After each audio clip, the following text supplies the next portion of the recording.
Apa yang muncul dalam pikiranmu saat mendengarkan kata trigonometri? Ya, benar sekali. Trigonometri sangat identik dengan 6 kata penting, yaitu sinus, kosinus, tangen, sekan, kosekan, dan kotangen.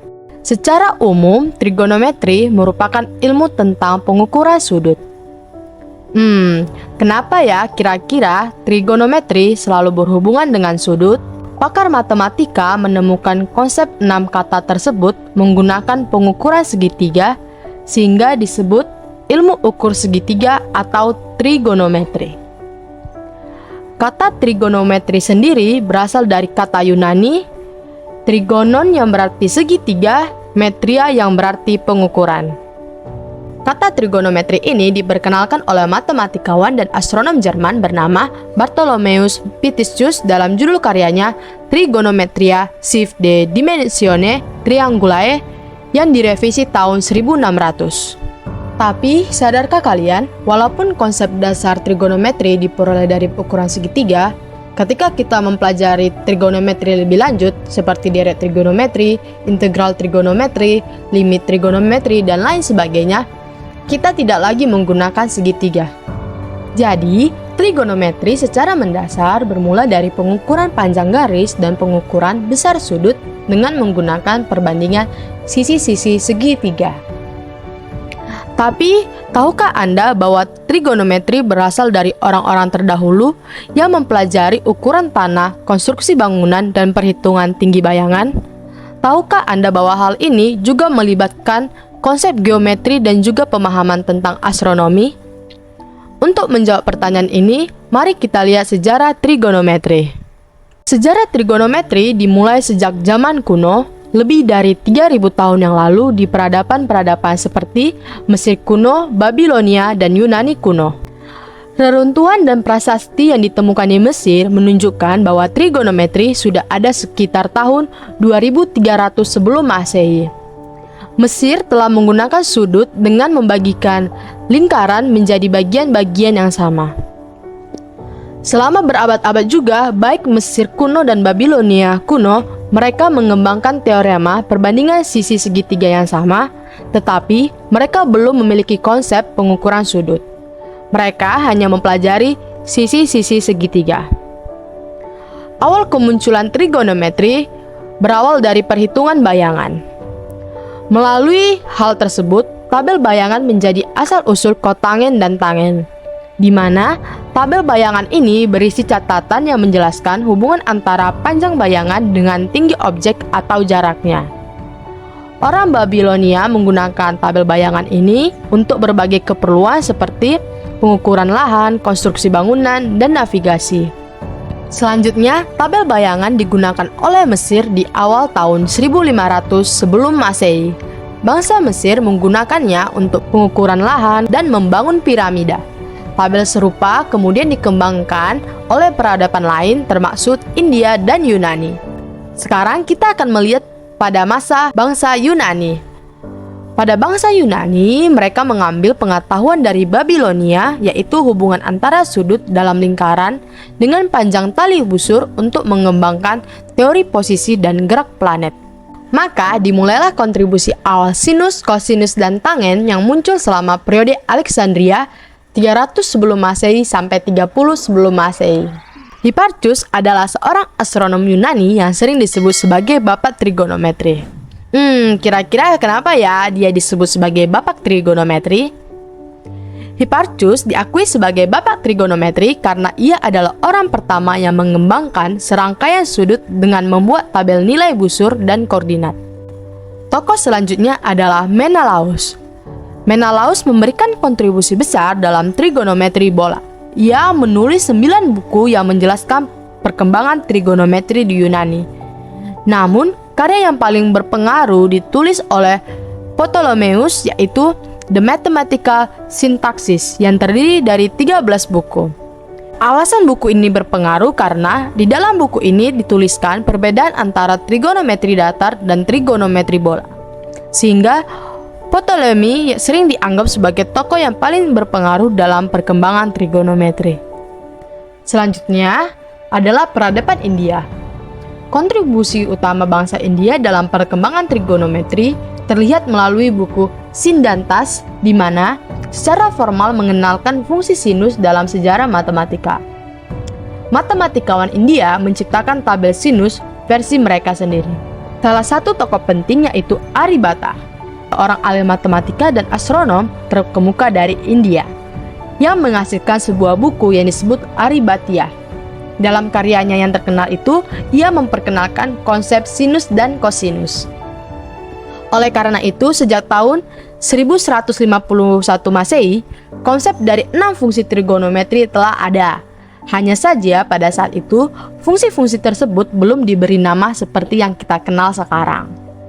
Penggunaan sinus, kosinus, dan tangen dalam matematika India memainkan peran penting dalam astronomi dan astrologi, yaitu membantu dalam pengukuran dan prediksi pergerakan benda langit dan memberikan dasar matematis bagi pemahaman tentang alam semesta pada masa itu. Selamat datang dalam perjalanan kami melalui sejarah trigonometri. Dalam episode ini, kita akan menjelajahi kontribusi peradaban Babilonia dan Yunani serta tokoh-tokoh penggagas trigonometri sampai masa modern atau masa saat ini. Penasaran? Yuk ikuti lebih lanjut. Kisah kita dimulai dengan Babilonia. Babilonia terkenal karena kemajuan pengetahuan dan matematika mereka. Sekitar tahun 1800 sebelum Masehi, Babilonia membuat penemuan penting yaitu trigonometri. Mereka memperkenalkan konsep lingkaran penuh yang terdiri dari 360 derajat dan mengadopsi sistem bilangan berbasis 60. Wah.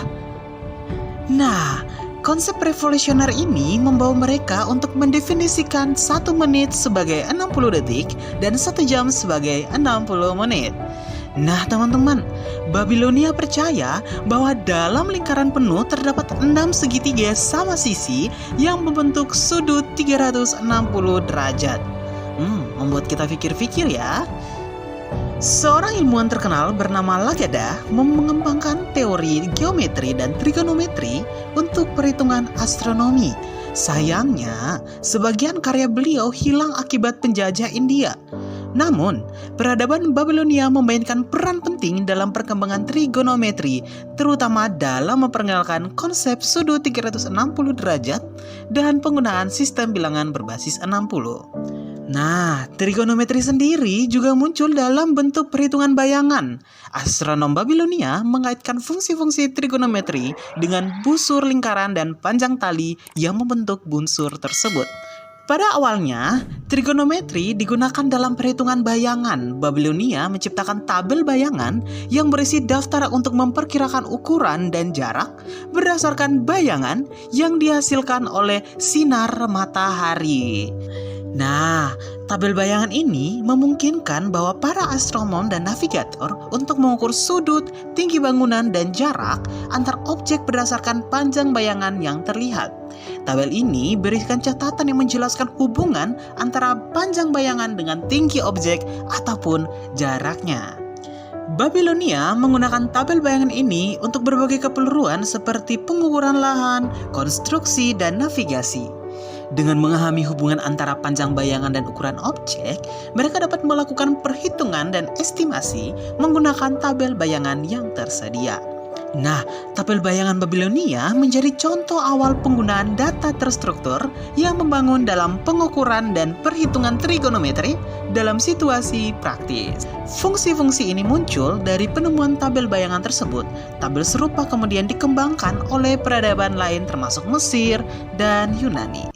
Eits, tunggu dulu. Selanjutnya, kita akan melihat tokoh-tokoh yang terkenal di masa Babilonia dan juga Yunani kuno. Oh my god! Wow! Salah satu tokoh yang terkenal di masa itu adalah Hipparchus. Hipparchus sering juga disapa Hipparchos. Hipparchus lahir pada tahun 190 sebelum Masehi. Ia dikenal sebagai salah satu tokoh penting dalam perkembangan matematika dan astronomi di Yunani kuno. Salah satu kontribusi terbesar dari Hipparchus adalah pengembangan tabel trigonometri pertama di dunia. Wah, luar biasa sekali ya! Dengan menggunakan metode geometrisnya, ia berhasil menghitung nilai sin dan cos dari berbagai sudut. Nah, tabel ini sangatlah berharga bagi para ilmuwan zaman itu untuk perhitungan navigasi maritim serta pengamatan astronomi. Selain trigonometri, Hipparchus juga mempelajari gerak planet dan bintang-bintang. Ia mencatat posisi benda langit secara akurat dan menggunakan instrumen sederhana seperti astrolabe dan sundial. Salah satu formula penting yang dikembangkan oleh Hipparchus adalah rumus eksentrisitas elips atau eccentricity of an ellipse. Formula ini digunakan untuk menggambarkan bentuk orbit planet atau objek langit lainnya dalam sistem tata surya kita. Meskipun kutipan langsung dari Hipparchus sulit ditemukan, warisan ilmiah tetap hidup dan berpengaruh hingga saat ini, teman-teman. Karyanya menjadi dasar bagi perkembangan matematika dan astronomi selanjutnya. Selanjutnya, kita akan melihat tokoh pertama atau ilmuwan yang memperkenalkan trigonometri di abad ke-9. Tidak lain dan tidak bukan, ada Al-Khwarizmi. Al-Khwarizmi lahir di Uzbekistan di abad ke-9. Nama aslinya adalah Abu Abdullah Muhammad Ibnu Musa Al-Khwarizmi. Salah satu sumbangsinya adalah buku yang berjudul Kitab Al-Jabar wa Al-Muqabalah. Kitab ini dikenal sebagai Kitab Al-Jabar.